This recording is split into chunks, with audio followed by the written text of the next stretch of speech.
ഞാൻ സ്റ്റഡി ചെയ്തെടുത്തോളം ഇവിടെ നിന്ന് ഇറങ്ങിപ്പോയ ആ സ്ത്രീ അവള് നിസ്സാരക്കാരിയല്ല.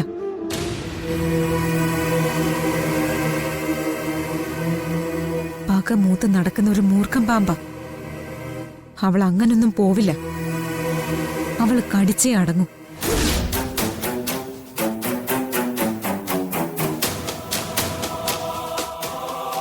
അവളുടെ കൂടെ വൈശാഖ് മാത്രമല്ല, ചെമ്പകമംഗലത്തോട് ശത്രുതയുള്ള എല്ലാവരും അണിചേർന്നിട്ടുണ്ട്. അതുറപ്പാ.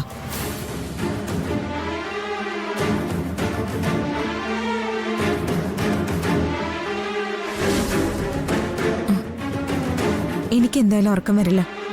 കാർത്തേട്ടൻ ലൈറ്റ് അണച്ചു കിടന്നു.